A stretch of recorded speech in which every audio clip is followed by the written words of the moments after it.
भगवते परमहंसास्वादित चरण कमल चिन्मकरंदाय भक्तजनमानस निवासाय श्री रामचंद्राय श्री हनुमते नमः। श्री गुरुचरण कमलेभ्यो नमः। श्री सीतानाथ समारंभां श्री रामानंदार्य मध्यमाम् अस्मदाचार्य पर्यन्तां वन्दे गुरु परम्पराम्। नारायणं नमस्कृत्य नरं चैव नरोत्तमं देवीं सरस्वतीं व्यासं ततो जयमुदीरयेत्। कात्यायनी महामाये भवानी भुवनेश्वरी संसार सागरे मग्नं माम उद्धर कृपामये। ब्रह्म विष्णु शिवाराध्ये प्रसीद जगदम्बिके। मनो अविलसितं देवी वरम देहि नमोस्तुते। सुधा कूपारान्तः त्रिदश सर्वाटी विलसिते।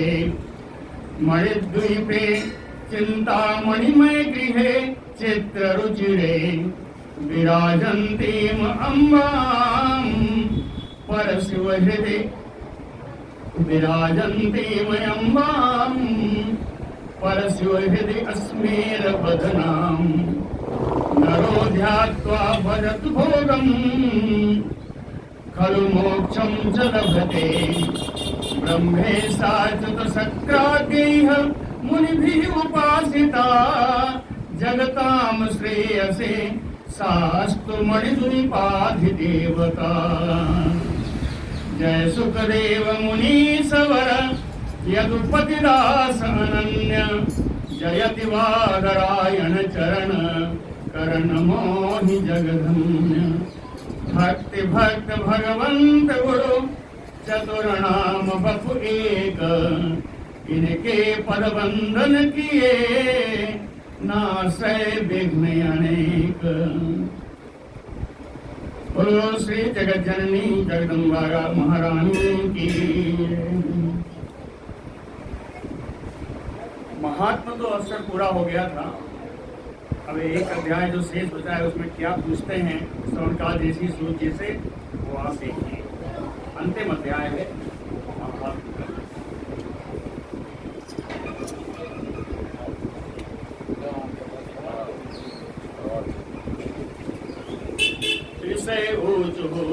सौनकाल ऋषि पूछते हैं सूत जी से।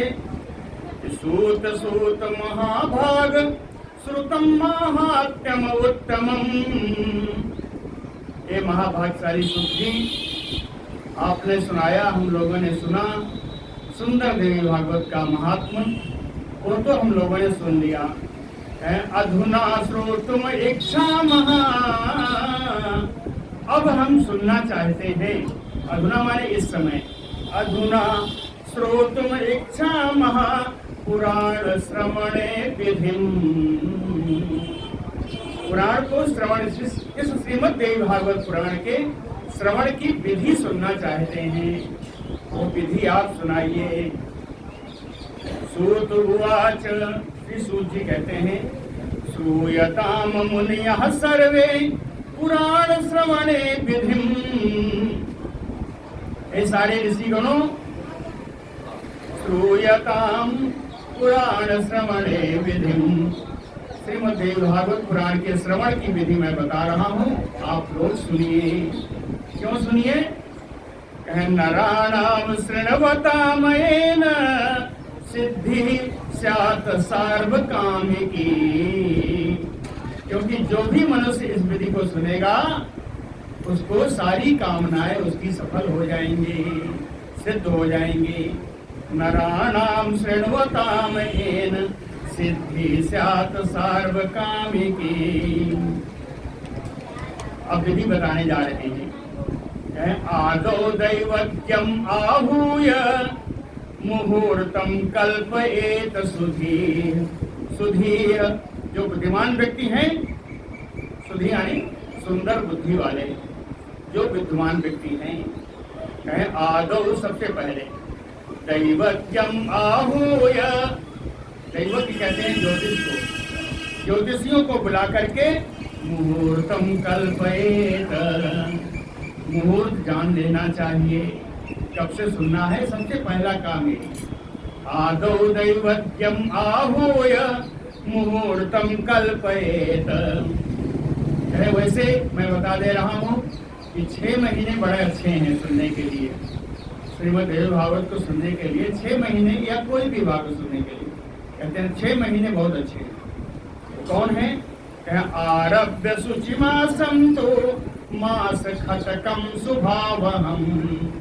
शुचि मास कहते हैं जेठ के महीने को, तो जेठ के महीने से लेकर के आगे के 6 महीने बड़े शुभ हैं। अब सुन लीजिए, जेठ आषाढ़ सावन भादौ कुआर और कार्तिक, ये 6 महीने पुराण श्रवण के लिए शुभ है, मंगलकारी है। आरभ्य शुचि मासम तो मास खटकम सुभावहम, हस्त अश्वि मूल पुष्य ऋक्षे ब्रह्म मैत्रेन्दु वैष्णवे। कहते हैं हस्त अश्विनी मूल पुष्य रोहिणी अनुराधा मृगशिरा तथा श्रवण नक्षत्र है ना, ये तो नक्षत्र ज्यादा शुभ है 6। और सत्तिथो, तिथि सुंदर हो,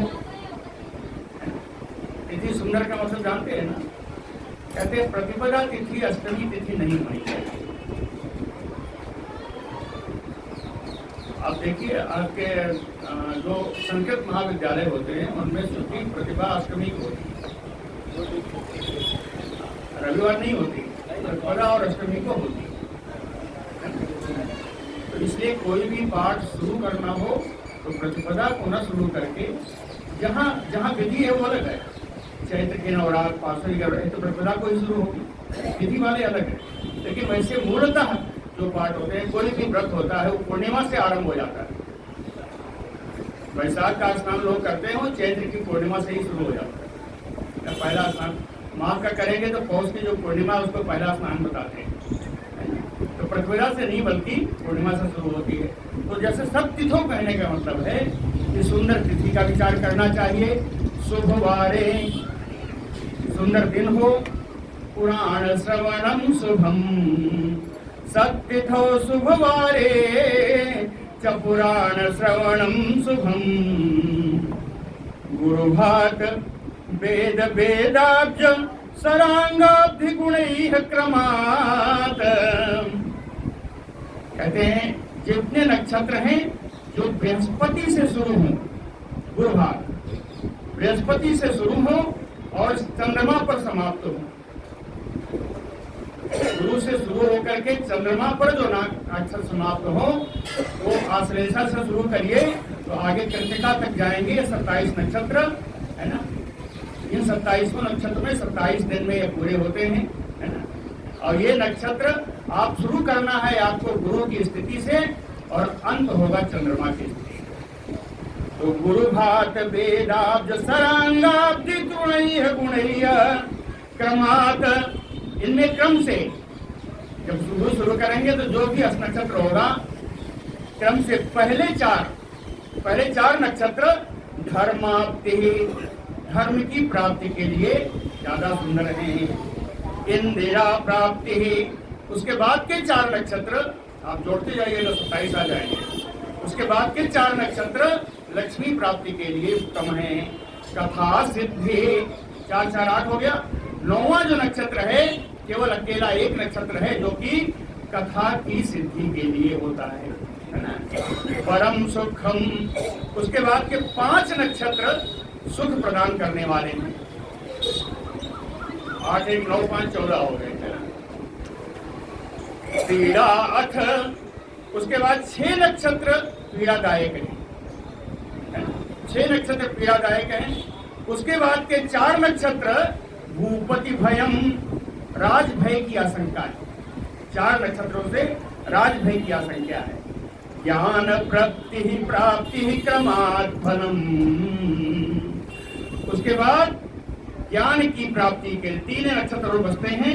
ये तीनों नक्षत्र ज्ञान की प्राप्ति के लिए शुभ हैं। ज्ञान प्राप्ति फलम पुराण श्रवणे चक्रम शोधयेत शिवभाषितम। शिवभाषितम इसको कहते हैं शिवोक्त विधि। शिवोक्त विधि का चक्र से भी पुराण श्रवण करना चाहिए। पुराण श्रवणे चक्रम शोधयेत शिवभाषितम। शिवोक्त जो विधि लिखी है उससे भी शोधन कर लेना चाहिए, ऐसा बताया। अथवा इतना तो बताया विचार करना चाहिए। अच्छा, जो जहां नहीं विचार करना है वो कौन है? अथवा प्रीतये देव्या नवरात्र चतुष्टये। देवी की प्रीति के लिए, देवी के प्रसन्नता के लिए चारों नवरात्रियां शुभ हैं। इन चारों नवरात्रियों में पाठ करें। कहते हैं अगर इनमें भी नहीं बना तो कहते हैं शृणुयात अन्य मासे अपि। अन्य महीनों में भी सुना जा सकता है, सुना जाना चाहिए। केवल ध्यान करने किसका? तिथिवार ऋक्ष शोधिते। तिथि का, दिन का और नक्षत्र का शोधन कर लें। पूर्ण पंचांग की जरूरत नहीं है। 3 चीज का ही शोधन कर लें। पंचांग में 5 हो गए, योग लगन ग्रह बार तिथि सकल भय अनुकूल। आप देख लीजिए, योग लगन ग्रह बार तिथि 5 हो गए ना, यही पंचांग है। इन 5 की जरूरत नहीं है। तिथिवार ऋक्ष शोधिते, केवल तिथि, दिन और नक्षत्र, इनका शोधन कर दीजिए और आरंभ कर दीजिए। आरंभ कैसे करना है? संभारम तादृशम कारजम विवाह आदौ च यादृशम नवाह यज्ञे चा अपि अस्मिन् विधेयम यत्न तो बुधैः। जो बुद्धिमान लोग हैं उनके लिए बता रहे हैं कि यादृशम विवाह आदौ कारजम। जिस प्रकार कन्या का या पुत्र का विवाह आप करते हैं, कुछ दिन पहले से तैयारी करना शुरू कर देते हैं, कहे उसी प्रकार यादृशम विवाह आदौ कारजम तादृशम, उसी प्रकार अस्मिन् नवाह यज्ञे अपि संभारम विधेयम। इस नवाह यज्ञ के लिए भी उसी प्रकार पहले से मनोयोग से सब सामग्री आदि इकट्ठा करना चाहिए। जैसे विवाह में, जैसे विवाह का उत्सव हो वैसे ही नवाह यज्ञ का उत्सव हो। सहाया बहवः कार्या दंभ लोभ विवर्जिता चतुराश्च वदान्याश्च देवी भक्ति परा नरा। सहाया बहवः कार्या, इसमें बहुत सारे अपने लोगों की, क्योंकि बहुत बड़ा यज्ञ अगर हो रहा है, अकेले नहीं कर पाएंगे तो बहुत लोगों की आप सहायता ले सकते हैं। लेकिन जिनकी सहायता लें उनकी भी कुछ विशेषता है। जिनकी सहायता लें वो लोग कैसे हों? दंभ लोभ विवर्जिता, जिनमें पाखंड न हो, जिनमें लोभ न हो। चतुराश्च, चतुर हो, कार्य करने में दक्ष हो। वदान्या, उदार हो।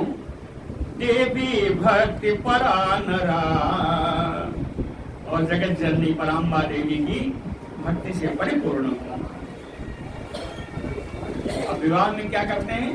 कार्ड छपवाते हैं, निमंत्रण भेजते हैं। यहाँ भी वही करना है। प्रेस्यायत्नेन वार्तायम्, कहाँ भेजेंगे? देशे देशे जने जने। प्रेस्यायत्नेन वार्तायम्, कहे इस बात को, यहाँ देवी भागवत होने जा रही है, इसको प्रत्येक स्थान पे जन जन तक पहुंच जाए, ऐसा प्रेषण करना चाहिए।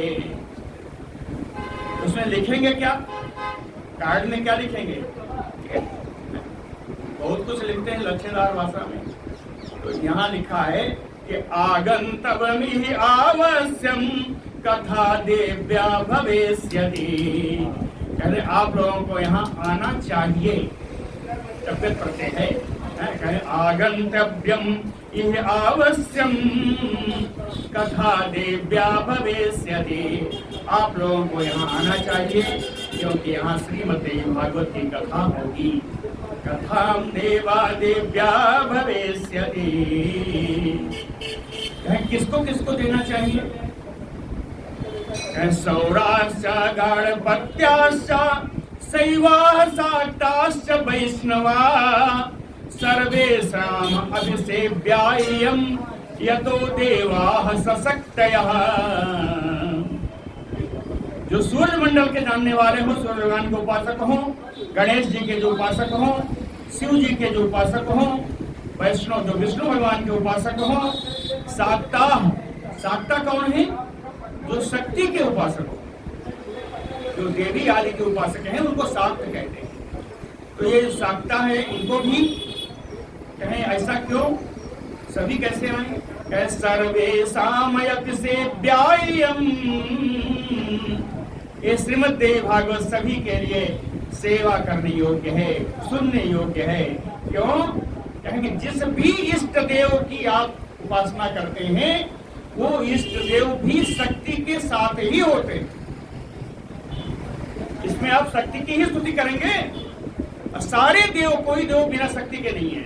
कहे देवाः सशक्तयः, सारे देव तो शक्ति के साथ हैं। तो शक्ति का उपासना, शक्ति की कथा सुनने के लिए सभी को आना चाहिए, इसमें कोई भेद नहीं है। इसके अलावा ये लोग जरूर आए। कौन? श्रीमद्देवी भागवत पीयूष रस लोलुपैः। श्रीमद् भागवत देवी, श्रीमद्देवी भागवत के अमृत रूपी रस का जो लालची हो, कथा रस का जो लालची हो, कहे विषेक प्रेम तत्परैः, जो बिल्कुल प्रेम में निमग्न है, कहे विशेषेण कथा अर्थम आगंतव्यम। विशेष रूप से देवी जी की कथा का जो लोलुप हो, लालची हो, उसे तो आना ही चाहिए। श्रीमद्देवी भागवत पीयूष रस लोलुपैः आगंतव्यम विशेषेण कथार्थम प्रेम तत्परैः।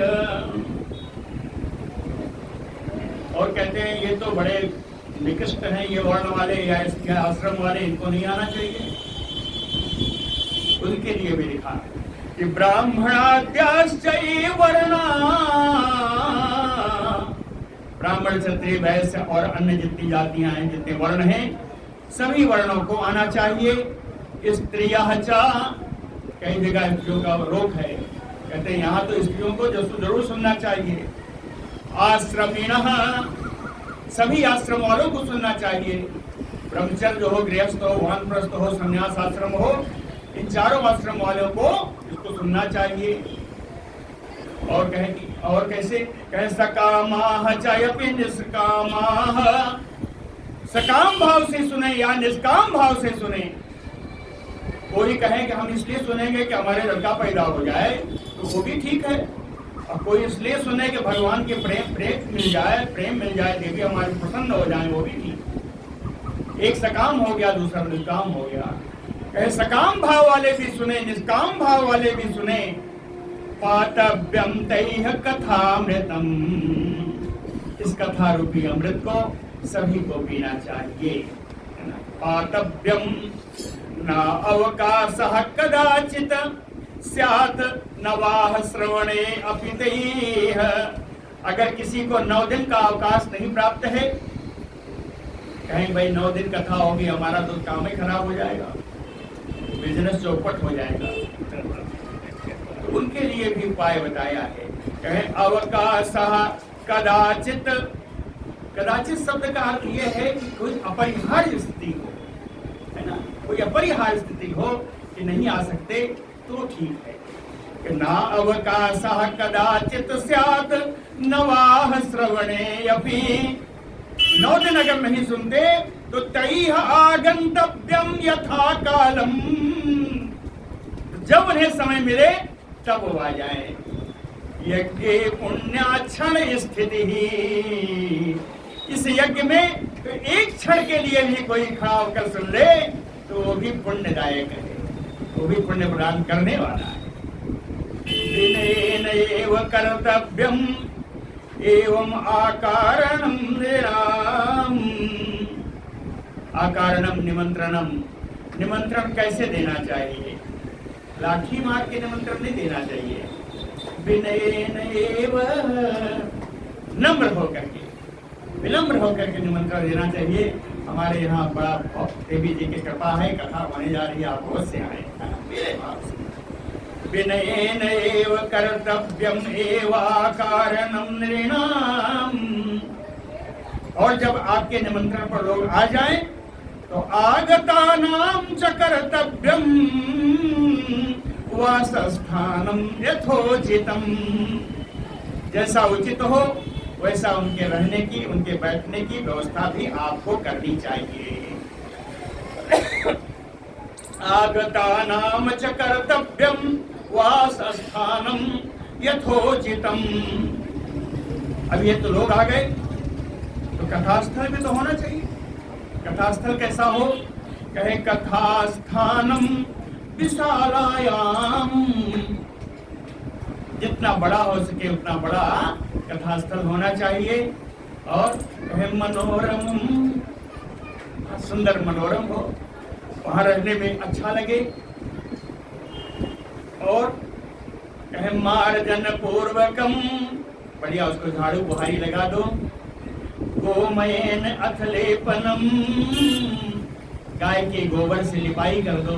आज तो जरूरत नहीं है, तो पक्का है, संगमरमर लगा है। तो गोमयन लेपनम भूमौ प्रकर्तव्यम, उस भूमि को इस प्रकार शुद्ध करना चाहिए, ऐसा यही कर्तव्य है। श्लोक पूरा सुन लीजिए। कथास्थानम प्रकर्तव्यम भूमौ मार्जन पूर्वकम लेपन गोमयेन यथ विशालायाम मनोरमम। कार्य तो भूमि शुद्ध हो गई। कार्य तो मंडपो रम्यो रंभास्तंभ उपशोभितम। रंभ माने केला, केले के खंभे चारों ओर गाड़े जाए बढ़िया।